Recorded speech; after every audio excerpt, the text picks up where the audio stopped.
Hi, Intuitive viewers. Welcome. We have a really exciting little segment for you today.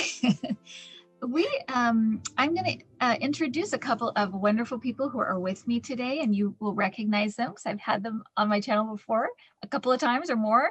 Felice. Hi, Felice. Hi, everyone. I'm beaming. This is so exciting. And I have Debbie here. Debbie. Hi, Debbie. Hi, everyone. From So, Freebird what? Spirit, Tarot. And Felice, tell me the name of your website or how people contact you. Grounded Illumination. Grounded Illumination. Okay. So Felice, you kind of brought up this topic after our last conversation. I had stopped recording at that point, but I said, let's come back and talk about this. And I wanted to include Debbie in this because Debbie has worked in these psychology field, psychotherapy field and for ages. And I really wanted to get kind of the professional opinion on this as well. But you talked about imposter syndrome. And I think that is such a, I think it's so common. I think people don't know exactly when they're suffering from it or what it is or that it is a thing. So why don't we kind of just open by just talking a little bit about what it is. So what do you understand it to be? So first, I want to say that when I brought it up, it was about that the reasons we don't live big, because I heard that message, right? The live big coming back after my near-death experience or during at the end. And the reasons we don't live big and play small is this imposter syndrome of that has its roots in our early experiences, either not having to work hard, so you feel like an imposter perhaps when you're a child. I mean, there's a lot that goes into it, or having to work hard and things are supposed to come so easy and you're supposed to work hard. I mean, there's so many beliefs and thoughts that form from such a young age, and then societal and culture and gender expectations, so that we feel that we're not being, we feel somehow like an imposter, literally in any situation, whether we're not being true to ourselves and we're pretending, or we are being more true to ourselves and then we're getting flack for it from the outside. So there's a lot that goes into it, and a lot has to do with our thoughts and beliefs about belonging. You know, we're communal in nature from the early caveman and cavewoman days, right? And it really arises from that place. And I'm looking forward to hearing what Debbie has to share about it. So that's in a nutshell for me. And also that not feeling good enough, all those beliefs we develop that lead towards that. So if we're, and also having to fit into a box, we're multi-passionate, multi-passionate creatures and beings, right? The whole being spiritual and being human, right? And I'd love to talk about that spiritual entrepreneurship. But a lot of it, you know, there's so many expectations of society and culturally of how we're supposed to be, what we're supposed to do, what our path is supposed to look like. And when we deviate from that and we're true to ourselves, again, we get flack. And when we stay on, we don't feel like we're being true. We feel like an imposter within ourselves. So that's a very long-winded answer. No, and I think that's right. And I think exactly. I think all of the things you said are exactly right. And I think in a nutshell, when people are thinking of what imposter syndrome is, it's basically you achieve or you want to achieve a level of success or a level of, you know, doing what you want, what you would like to do, in your life, and you achieve a little bit of it, or you get to a position, which that's a great position you've worked for, and it's this something inside that's telling you it was a fluke, it was luck, you don't really belong there, what are you doing there, that you're, it's all just, it was an accident that you're in this position, whatever it is. That's more like that kind of internal. And also you can have imposter syndrome about, like you said, being a spiritual person. I think of a spiritual person as whatever that is, Mother Mary. I think of it as, Jesus, if that's who you think of as and I'm not like that at all. So what am I trying to be spiritual for? How am I even ever going to be spiritual? Because I mean, that's what I think of, and I make mistakes every single day. So how could I possibly be spiritual? So that's kind of what we're talking about. But also, Debbie, you brought up, and when I brought it up to you, you talked about another kind, which you said, internal can kind of come from lots of places, your childhood, upbringing, things self-esteem, things you go through. But this other kind of imposter syndrome, anybody, even the most confident of confident can come across this one. So what is that one? You definitely can. Anybody can become a victim of this. And where I recognize it most happening would be, well, I guess it could happen anywhere, but the best example of this would be in a work situation, and where you're working with other people, and you're doing your job, you're doing a really good job, you love your work, but you have what is similar to if you were being a victim of someone who is, what is that word? Sorry, you guys. No, that's our animals. Like a sociopath would, they choose their victim and they make you feel crazy. That's one of the things that they do. It's very similar to that, but in a work situation, and all of a sudden you become a target, and little nuance, is that the word? Nuance? I can't. Innuendos. Nuances, that's the word. Sorry, you guys. That's okay. Experiencing massive headache and a cat on my lap. Okay, so nuances. It could be just slight things, and it's almost like a team up onto you, making you feel like you're less than, like you shouldn't be there. And through little words or comments, little actions, and the word nuances, little nuances that happen over time, and you begin to question yourself, and then it builds into literally imposterism, and you're like, and then you start to literally live that out.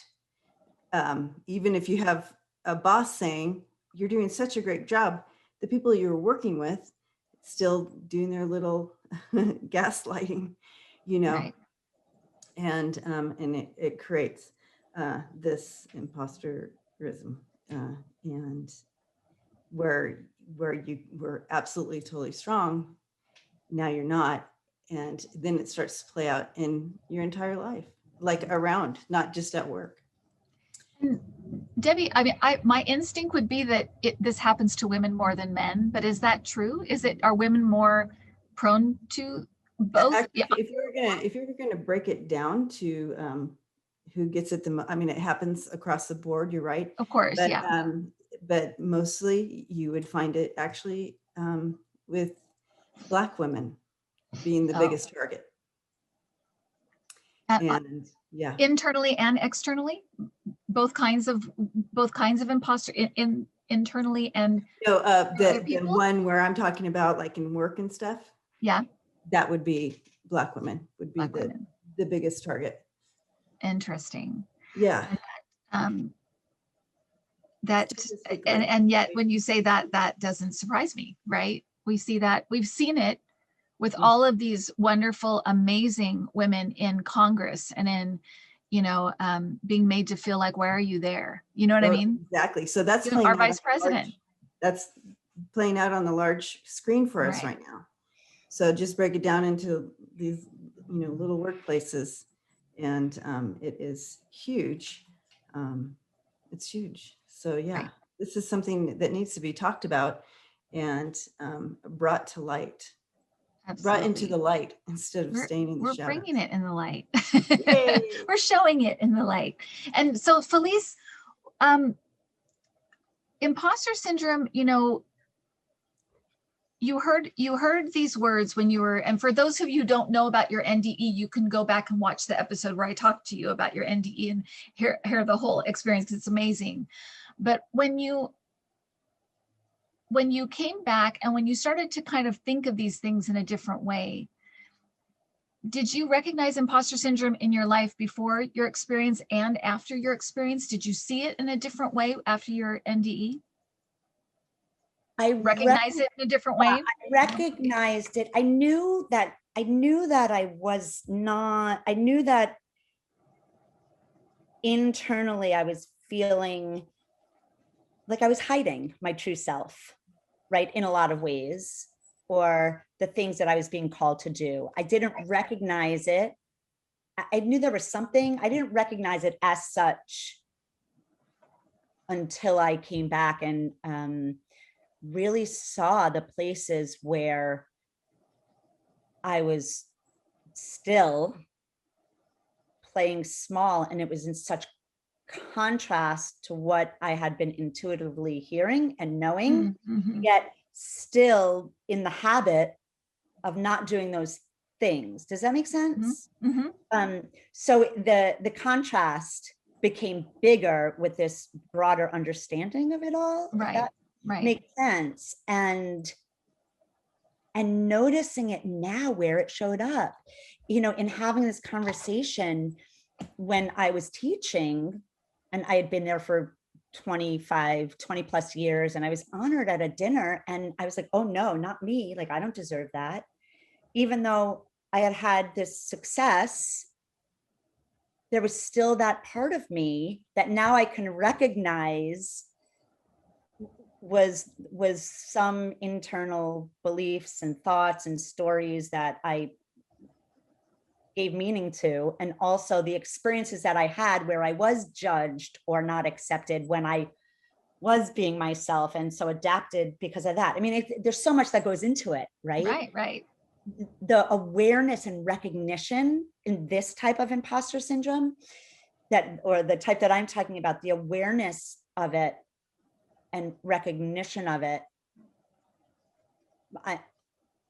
became much more clear when it was happening, and when it still does happen, right? Especially as I now show up in a different capacity in the world.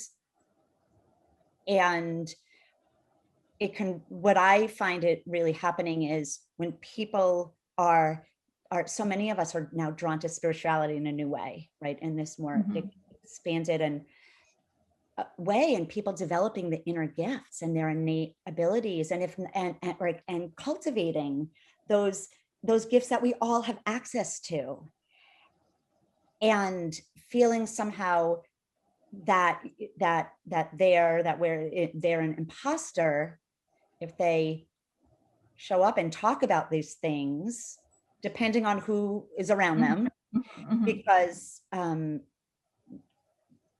human feelings and emotions still come up. Like and that's where I go to the both end, right? We're spiritual and we're human. We're biologically, physically wired. So it can really come up and saying, who am I to have a healing practice, or to be share my gifts and talents, because I'm not like you mentioned, all pure and light. And I mean, that's, we hold ourselves to these standards, and it's all of it. Felice, can I step in here for a second? Please. I absolutely love this conversation right now. The connection with the spiritual piece to it. That is so embedded in our culture, in our globe, from the beginning of how religions have oppressed people into this place of never ever reaching or hitting the mark that we need. I was a college counselor and assistant dean of students at a college for many years. And it was a Christian college, and we had many suicide attempts and suicide completions. And in my office constantly where student felt they couldn't meet the mark of what Christianity was asking them to be.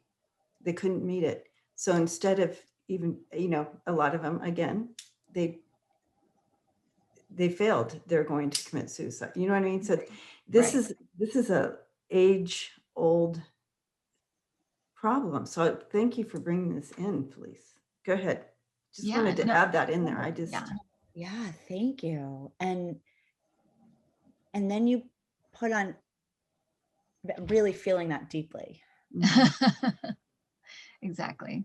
It is. It's like, and for these younger kids, almost like the having the addition of the social media, the outside, like here are the standards of what you have to look like, how you have to have a whatever it is, how you have to look, how you, for any entrepreneur, for anything, like this is the measure of success, or this is what it looks like to be a spiritual entrepreneur, or you, like all of the outer culture, right? Mm-hmm. I mean, especially for all of us, and those formative years and college age, and the extra that puts on. Well, and you brought up a whole nother area too, Felice, with social media, because there's this whole other thing happening with, especially with young people. So I saw it with Cassie all the time, where they only put up the good stuff in their life, right? They put up when they're the happiest, when they're traveling, when they're this, and Cassie would be like, everybody else is having such a great life, and I'm just like here, and and I'm like, it's and that's what creates that, right? Of like, what is, how are they having that, what's happening? And then, as she would post things that were happy in her life, I'd keep reminding her, remember you said, these people, they're showing you the best face, the perfect face, it's not reality. It's pretend. It's what we want our lives to look like every day, but they don't. We all have, crappy days, and I think I'm sure at least every person that I know that does like a YouTube channel or has like their own business in something spiritual, when you have that crappy day where you feel disconnected and you question yourself and you question stuff. I mean, I have those. I had one a few days ago where you have a hard reading or something, and you just feel like, I can't, should I be even doing this? What is my, you know what I mean? It's like, and yes. I think being able to say that and share that might make other people realize, oh, when they watch our channel, or when it's not like, it's not like we have all the answers. It's not like we know everything. It's not like we're perfect all the time.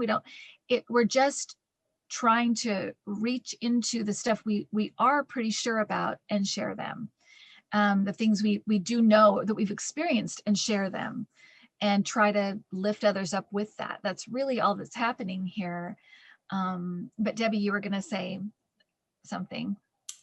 Oh, I'm agreeing with you. And yeah, this is another area, the social media, that's to be aware of how it's creating this imposterism for everybody. I mean, we're all looking at the media, we're all watching these shows. And so again, that's pretty similar to the example I gave within a work place, except in the workplace, you have the target, and then you have the other people who are targeting that person, constantly putting it on there. I don't know if this is a good transition here, but I kind of want to throw in here at some point what others can look for in their own lives to be aware if they're dealing, because sometimes you're not even aware that, yes, I am. That is what I'm doing. I didn't know that. You know what I mean? So yeah, no, please go into that, Debbie, because how can, so what are here's these signs, things people can look for in themselves or in other people? Yeah. So here's some things to look for. First off, your childhood, right? Okay. Some of your childhood experiences. Were you a child of trauma? Did you have someone in your, as a child, did you have someone in your life that was critical towards you, like a critical parent? Obviously, just abusive parent. Were you neglected? Were you berated? Were you in that type of situation? Did you have, were you a child of alcoholic parents? These are all ties that can create this in you. Do you, so as an adult now, do you have anxiety? Are you, do you suffer with depression? Do you have fear of failure? What are some other ones? Self-doubt. Oh, and a good one. Are you a perfectionist? Do you find yourself, like if you had to write a memo to a group of people, did you go over that memo, wake up in the middle of the night, go back to the memo and read, you know what I mean, before it goes? Are you perfectionist? That's a big one. Would fear of success be in there too, Debbie? Yes, that's a good one. Yeah. A self-derailment thing, you know, of fear of success. Absolutely, self-derailment. Yep.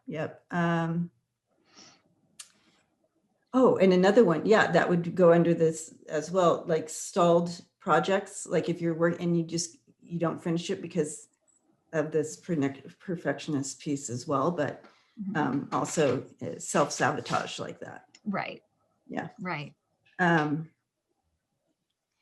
And also, you know, if you are constantly feeling like you don't belong. Right. Can you guys? And you know, adoption, go ahead. kids who are adopted is a big one as well. Oh wow. Okay.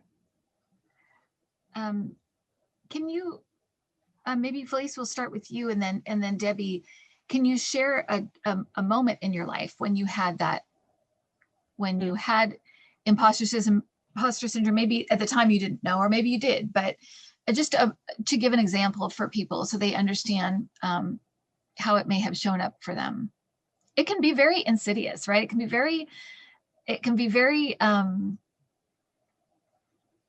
it can really catch you off guard sometimes. It's not one of those things that's out front where it's just like low self-esteem or something like that. It really creeps up on you, and or it can creep up on you in a way. Oh, and you know, another thing too, when you're talking about this, as doing what we do on, you know, as, you know, psychic medium readers or whatever, and you get that client who is like this and like testing, almost like testing you, like it's almost like a test.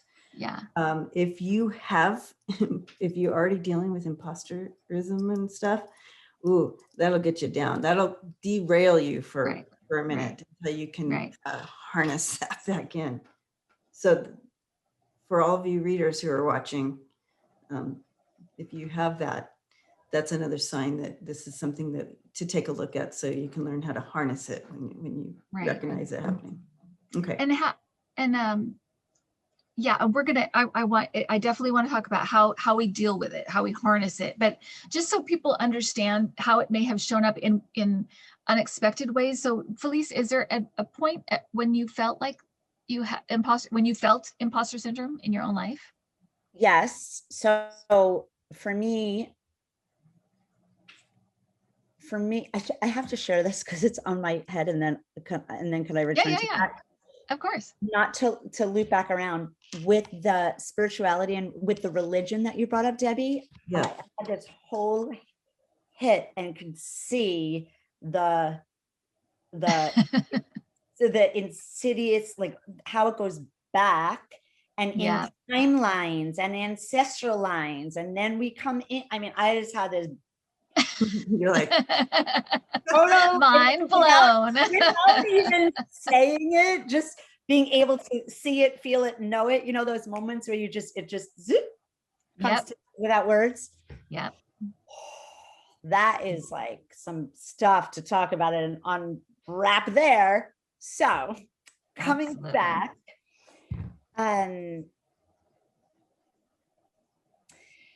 for me, I'll use two examples. One was with that I mentioned in school, right? The parents had gotten together. There was a school building function, and the school was building a building, and the parents donated money, and they said, "Oh, we want to do this in Felice's honor," and it ended up becoming a whole project in itself. And then there was a whole committee to do the Felice Nussbaum DiMartino wing.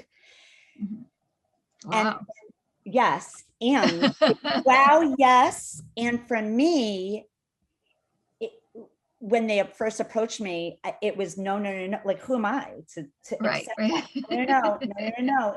Rather than standing, you know what, I have worked really hard and gotten to this place and deserve to be recognized for, it was a very intuitive, yet because it came easy to me, so to speak, and it's not that it came easy, it just met my natural intuitive. Right, that's it.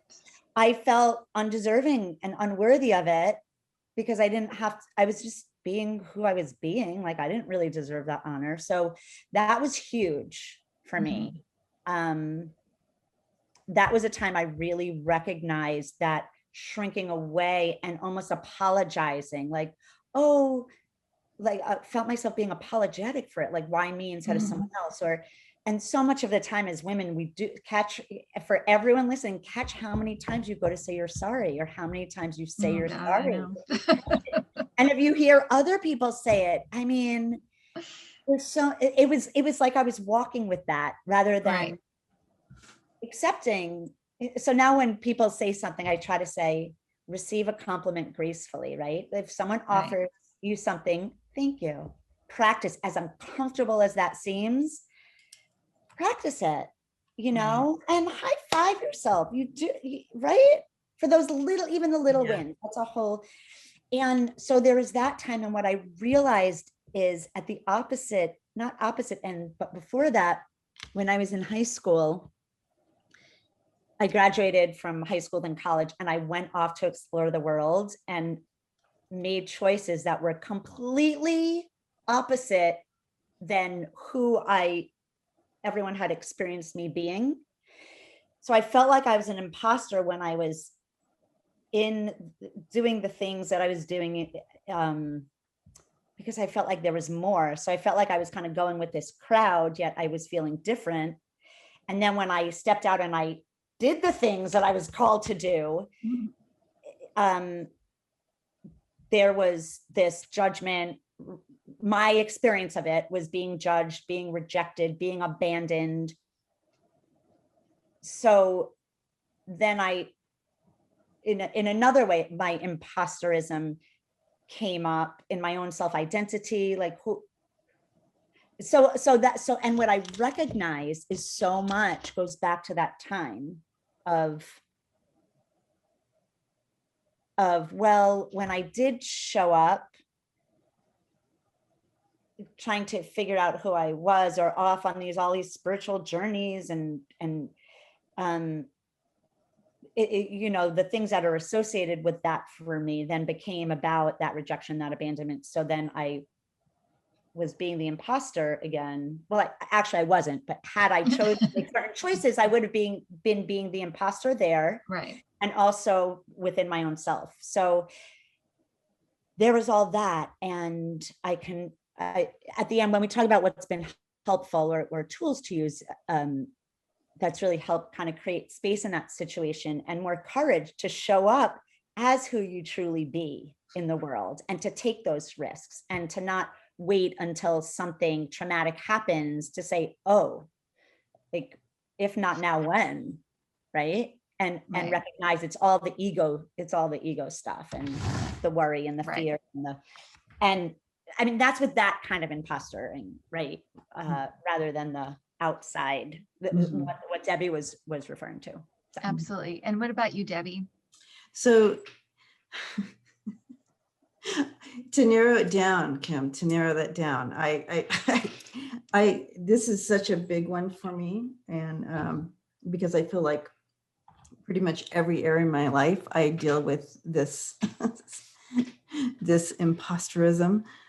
Well, and let me stop you just for a second, because Okay. people watching, Yeah. this is so good to hear, because the people watching, I know for me, would never think that in a million years, right, Felice? You wouldn't Oh, I think. wouldn't think that. And so I think it's so powerful, Debbie, that you're sharing this with people, because it's going to make them be like, oh my gosh, this makes me feel so much better. So, so go ahead. What you're going to say, you've experienced this all over the place. So yeah, go ahead. Every area of my life, you know, and so to narrow it down is a tough one for me, because literally every area of my life is affected by this. But even for all our loving listeners, compliments. Oh my gosh, getting a compliment. And I'm so glad you brought that up, Felice, because if someone gives me a compliment, like, it is so painful to receive it. And here you are skipping around. Oh yeah, okay, yeah, it wasn't, and you're skipping around trying to figure out how you're deflecting it. You're like not accepting it in because it doesn't belong here, right? Right. And so, and I know a lot of people can understand that. And also, I like the practice saying thank you. Literally, that's a thing. That's a deal. And when people, call me on it, Debbie, just say thank you. You know what I mean? Just get over it. Just stop mumbling around. You're making it all work. Just say thank you and walk away. And it is really, really hard.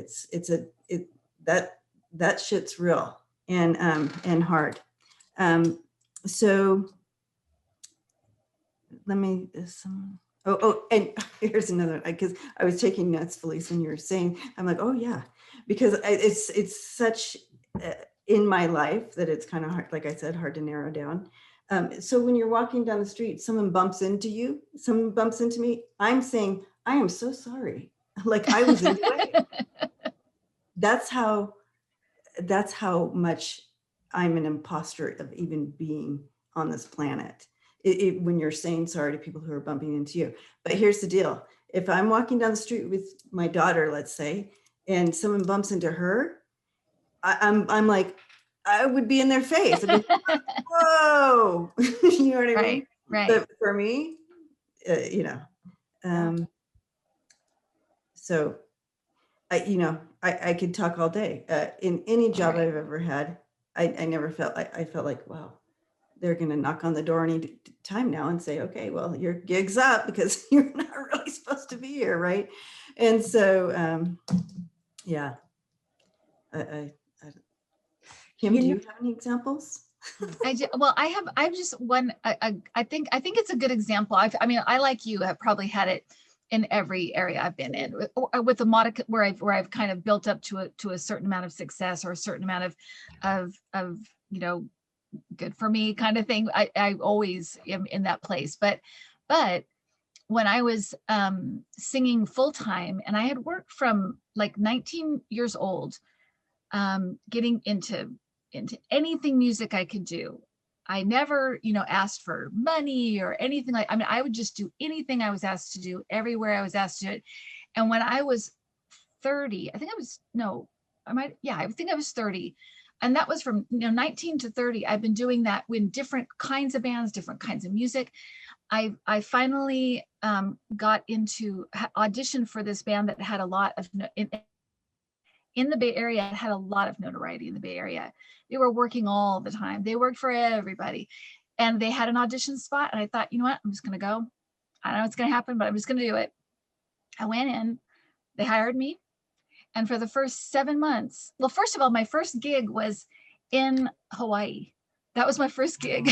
So I was like, am I in the wrong spot? I'm like, what is happening?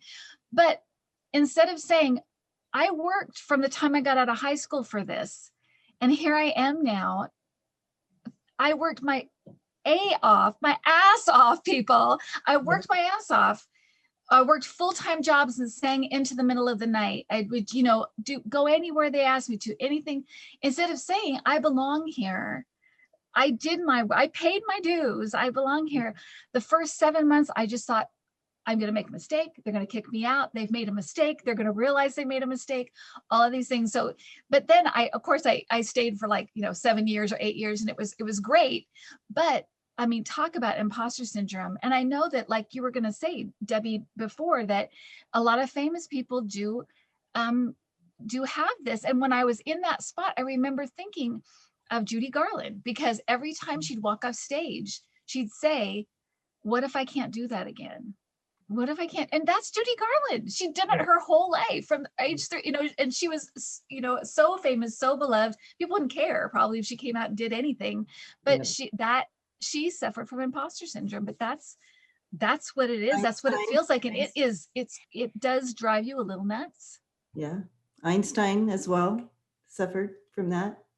Couldn't believe you that. Think he would have figured it out. Right. No, Maya Angelou. Yeah. I would imagine. Oh my gosh, really? I would imagine that most people on the planet are dealing with it on some level, unless they have some extreme narcissistic, pathological, right? I mean, in general, typically I would imagine that most people are walking around with this in some form, whether in their relationships. I know for me too, now that you're saying this, I'm like, oh yeah, it shows up in my relationships. It shows up in this place where I feel like I'm not good enough. It shows up in sessions sometimes where I'm like, do I know? Is this really coming? And that's the time where you're like, okay, putting that voice and that ego aside to be like, okay, here I am being a conduit. The noticing and the training to put it aside, right? Right. And in those parts of ourselves we hide, that we keep secret to us, whether it's in our relationships or even as a parent or whatever the standard is that we feel like we're not meeting in some way, and we feel fake and phony and just like we're winging it or pretending, that I don't know where I was going to go with that, but that's I guess yeah, I think you're good, because I think you're leading us where we're going to kind of not end this conversation, but kind of go to this conversation about how we fix it. What do we do? How can we harness this, recognize it, and make some changes? Yeah. Exactly. This is something I feel like that's what we can do. That's what we're empowered to do, is recognize it. Okay. Right. And then start making changes in our language, right? So you're isolating the limiting beliefs when you recognize them. Right. You set them, and call out the lies. Call out the lies that you're telling yourself, and also be a good sister, be a good friend. You're lying to yourself right there. That's a pure, and so just in our discussion today, we all recognize some more stuff that, that lands underneath that. I need to isolate that to this side. And if it's triggered, I can harness it and choose to step into my empowerment, into my light, and go that direction, right? So literally, even if we need to do a workshop for ourselves here, literally writing down, listing them out, visualizing them, see the limiting the limiting beliefs that we have, and see them all listed here, all the lies we tell ourselves, and then what we would do to change them. Like literally listing them out would be helpful. Anything come to your guys' mind? I know I have more too, but if you guys want to tap in on this. Yeah, go ahead, Felice.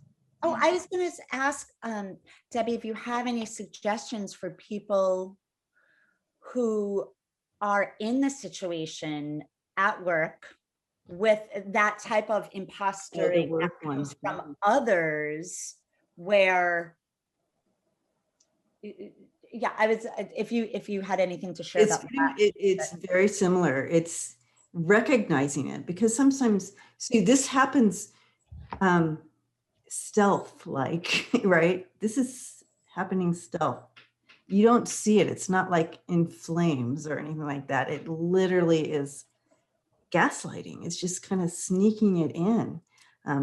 Smoke screens and gaslighting and all that, sneaking that in.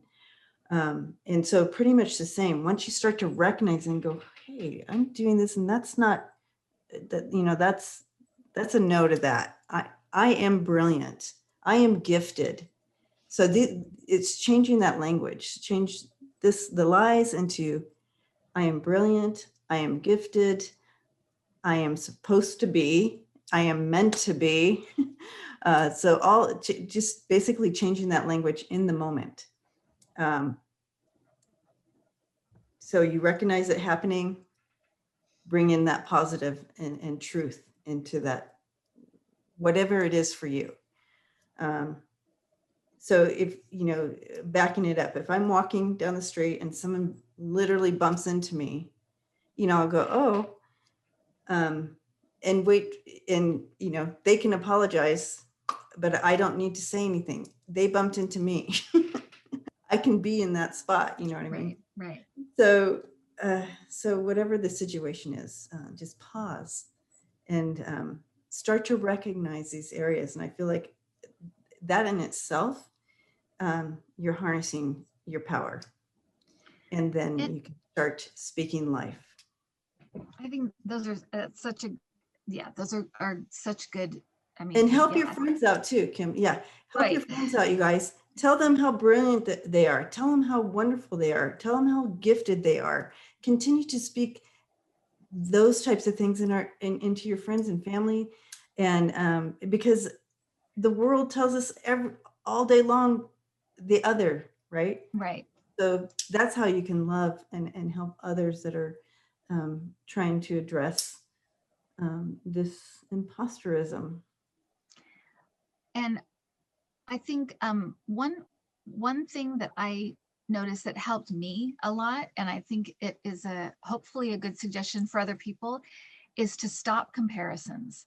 Stop comparing yourself to other people, what they have done or accomplished or been or where they are. Stop comparing yourself to the younger you or the you know, the you that did this or that. Stop doing that. You know, be where you are, who you are in the moment, be accepting of that. And then also where other people are is where they are. And I think part of that has to do with this idea that life is a pyramid, right? And there can only be one person at the top. And that's not the truth. I try to see it as a plateau. And there's lots of people that can be up here, and we're all helping other people get up there. There's room for everybody.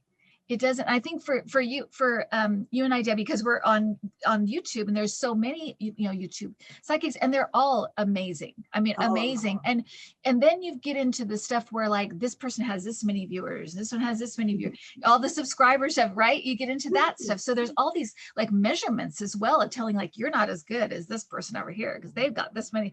And for me, it's like, all that has to stop. The comparisons have to stop. Everything has to stop. I have this channel, I have these people, and I'm going to keep my head down and do the work and enjoy it, and embrace what I have. And I'm not going to worry about what everybody else is doing, because that will make you insane. And it can take you it can drag your ego into places you don't want to be. And so I got early on, I was like, that stuff cannot matter. It can't matter. But I think comparisons in every, you know, whatever area you're in, they're there, and don't do it, because you are you, and you have your own reasons and place on this earth. You have your own reasons for being here. You have your own amazing effect you can have on the world, and nobody else can do it. Nobody else. I think we preach this all the time, Kim. We're always telling everybody, you're bringing your own art to the table here, your own beauty, your own giftedness. And it's important. Without you, the puzzle's not complete. Right. I think you and I are both really good about telling people that. We just need to tell ourselves that more, right? Right. Kill thyself. Yes. And also know that if you're looking at and you may be comparing yourself to so-and-so because they're like all great and good and everything, but they're having the same issues as you are too. Right. It literally Right. pretty much 7 out of 10 people are dealing with this. And if they're not dealing with it, they definitely have people in their life that are. So Right. this affects So everyone. Absolutely. you Absolutely. touched on something before, Kim, which was this power of vulnerability, right? Mhm. Right. That when you show up and share what's true for you, that could be a really scary thing. And it really does kind of not give permission, you know, that saying of when you Yeah, show up yeah. as vulnerable, it gives permission for other people to do the same. And it really does when you show up as your humanness, right? Which could be scary for people sometimes, depending on what has gone on. Right. And even with one person, if you can have that one person that you can show up with from your heart as vulnerable, and the way you find out, wow, other people are dealing with this too. Like no one's alone. No one on here. You're not alone. And so many of us navigate this, and being the individual unique expression of that light, of that divinity that we all are, like on the YouTube channels that you were talking about, there's room for everyone because everyone has their unique style and imprint and impact and way of saying things, and everyone is worthy of being alongside one another, right? On that. Right. And the huge impact it has to impact one person's life. You don't know the ripple effect that that's going to have, right? That could be the same Absolutely. ripple effect as impacting 100 people's lives in a different way. Like you just don't know the impact of you showing up big with your gifts and talents and all of who you are can have on another.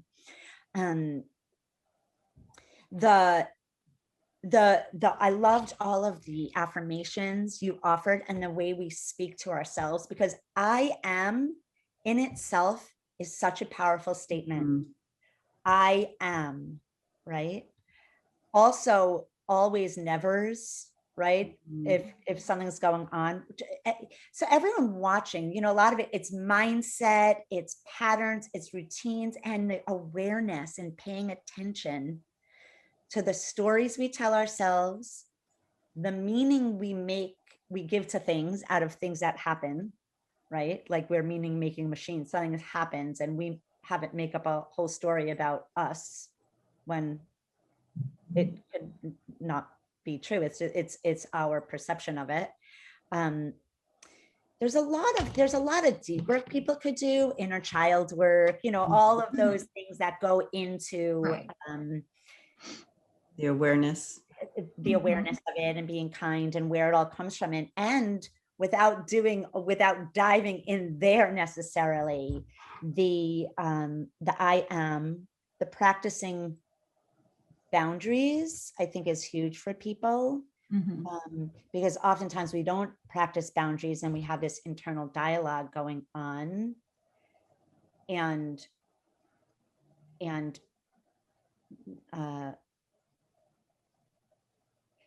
when we allow people to take advantage of us in certain ways or be in certain situations and relationships, it could also feel like an imposter because you're not being true to yourself. And that can be a big one. That's huge. Yeah. And practicing boundaries, especially for so many of us are so empathic, and we see the possibility of someone and who they could be and who they really are in their nature, yet that's not who they're being. So, and boundaries are okay. So the practice of that, I think giving yourself high fives, I call them those hallelujah moments, when you take a step for yourself, you catch yourself talking to yourself in a less than kind way, or high five yourself for recognizing that you were doing that and making that slight little change and building that confidence. So the practice of acknowledging small wins, grounding, right? Like grounding, returning to yourself, getting out of your head. We talked a little bit before about coming back into your knowing of who you truly are underneath all the stories and all this stuff and all the imposterism that comes up, that's up here. When we really root into who we know we are and our nature and practice that, it allows us to be from that place more often and know how to get back there. And then and feeling empowered to use our voice, because that could be scary. Who knows what that meant when we were younger, if we used our voice, right? Or what traumas came from that. But even practicing taking a stand for yourself, practicing taking compliments, thank you, right? Practicing recognizing what it was, there's a few other things. Yeah, and with the affirmations and the I ams, having it be something that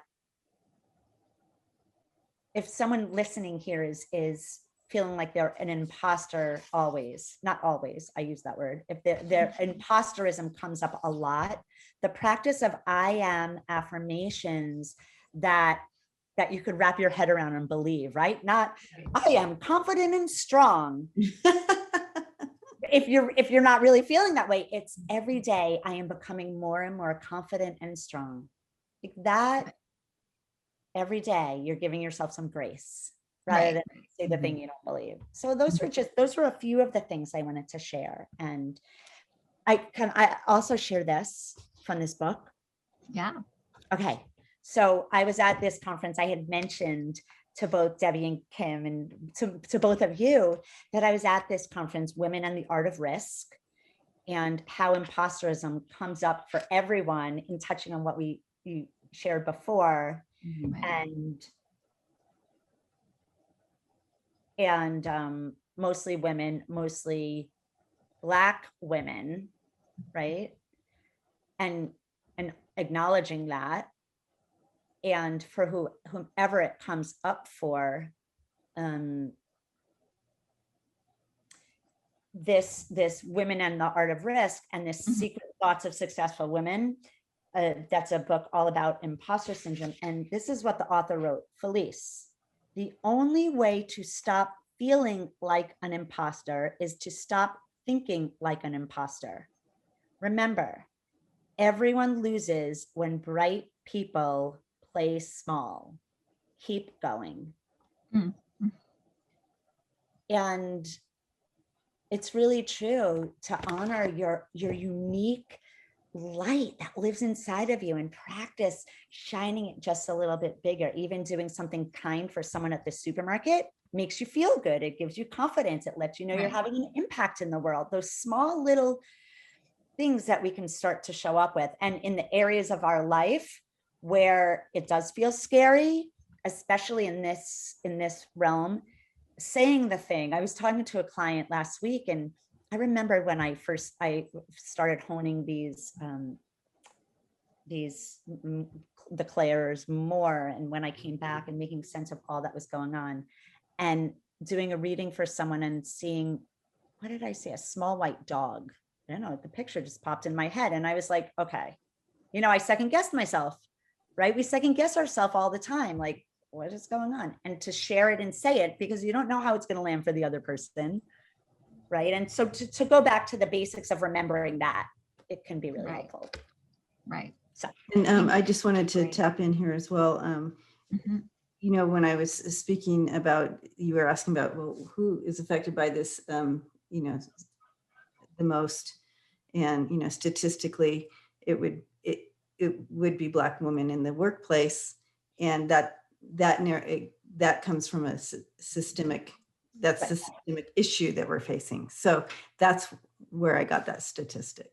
Thank you for naming that, because I felt when I said it, I was like, oh, this needs some Yeah. So it's part of the systemic issues that need to be addressed and brought out into the light. So that's where that came from. That's perfect. And I think, Felice, you brought up one thing that I thought would be a good thing to end with, because I think it's something everybody, no matter what position you are, where you are, what you're doing, I think that, Eckhart Tolle calls it being rooted in being aware of that quiet observer in the background, your spirit, because that's who you truly are. This is temporary, right? And a lot of the stuff we're talking about is up here. It's all this mind stuff going on and on and on, and telling us stories and going back in the past and all these things. But that part of us that's not in this, that's rooted to the divine, that's the part when Debbie and I do readings, and when you do readings, at least that's the part you're tapping into to reach this other realm. So being rooted in being, that's so important. And we're spiritual beings here having a human experience. So that is our essence. This is human stuff, all this stuff, this drama, it's all temporary. And I think being rooted in that divine part of us, that part that goes on and does have so much more clarity and so much more perspective, because they know everywhere we've been and everything we've done and all of these things, that divine part of us, when we're rooted in that. So what are the ways you get rooted in that? For me, it's a lot of silent meditation, but also being aware in the moment when I'm in my head, being aware, oh, that's just a thought. Oh, that's just my ego, or that's just being aware of that right away so you can shut it down. But what are ways that you guys get rooted in that being? Just daily practices, I try to just do that. I do it when I do housework. I just kind of try to be, get into that meditative kind of scrubbing my floor, washing the dishes, just one task and really focusing in. What do you guys do? What do you do, Debbie? Well, I feel like I moved from a place of gratefulness. So once I step into that, every morning, like you wake up, I don't know about you guys, but I am not a morning person. I've tried. I'm not either. I've tried, and I tried to, and I see people wake up and they're happy, and I just go, what's going on? I want to be like that. But I'm not like that, and that's okay, right, guys? So that's right. It's okay. So I have to be literally purposed about waking up and then being grateful. You know what I mean? So once I step into that, I'm one of those people that kind of talk to themselves all day, but it's not me that I'm talking to, right? I'm aligned and having this open communication with spirit, with my spirit team. I'm constantly, it's like, what do you guys think about this? Oh, should I go? So it's kind of like this. I know it sounds crazy, and I am a psychologist, so I know what it sounds like, but it literally is more of it's just my daily spiritual walk, so to speak. And I call that keeping the door open when you do that. When you're constantly talking like that and just being open to the divine, that's what you're doing. You're keeping the door open. I think that's such a good, powerful practice. That's great. And what about you, Felice? I think you are a morning person, aren't you, Felice? You like the mornings? I am. I'm a super morning. I knew that. I'm jealous of that, because I wish I was. I wish I was a morning person, because it would be so helpful in my life, but I'm not. You know what then happens is I want to get everything in the morning, right? I want to do all the things. So awesome. That's awesome. It is awesome. I love getting, lots of things happen in sleep too, and dreams. So I'm so excited to get in bed and to get in that state because it's so right. So I would say that practice, the way I access that is having a meditation practice every day. I also listen to binaural beats and kind of balance the left and the right and hemisync to strengthen that witness, other part, expanded consciousness, and very practically breath work. So I set my timer. I have a timer on my alarm. And for 1 minute, twice a day, I do this heart math breathing, which is a scientific approach to how breath brings you into this heart and brain coherence and settles your nervous system. And when your nervous system is calmed down, then you can access clarity and come from that place of stillness and that wise mind, right? That intuitive place inside. So I'll just share the way that goes is to put your hand on your heart and breathe into the count of 5, hold for a second, and then breathe out to a count of 5, in and out through the nose, hold for a second. So basically it's 5 or 6 counts, and you do that 5 times, which equals a minute. So I do that. And that really helps me to drop in, like turn off the mind. I'm counting, so that's occupying the mind, right? I'm breathing in sunshine in and out through my heart, and it really helps to return me to this place of equanimity and peace. Yeah, and it's something I can do in the middle of if I'm in a situation that could be activating. No one really needs to know what I'm doing. Right. So then you can come from a more settled place and recognize what's going on inside. Right. So that's the way that I also journaling is really, I love journaling and gratitude practice in the morning, in the evening. And actually the act of writing it down for me has been really helpful because it solidifies it almost from that, that witness, that voice that you're writing from. Right. Mind, but that it's giving voice to that place. And nonviolent communication. So I don't know if you could look up Google nonviolent communication. It sounds like it would be violent communication, but it's not. It's called that. Noticing, especially with imposter syndrome, I feel that people's voices could get small, right? It's the internal impostering, right? How you're walking around feeling like an imposter in the roles you play or in who you're being and who you're showing up as. And also in relationships, I would show up in relationships and not really be necessarily from this place, from like my real inner thinkings and feelings and what's going on for me, and practicing saying, I'm feeling blank, blank, this, that, and the other thing, without the judgment of the other or blame or pointing fingers, or just allowing yourself to speak your truth. Right? Yeah. So that. Yeah. And I think that's great. Yeah. I would love to hear from the viewers, any area that they, after hearing this,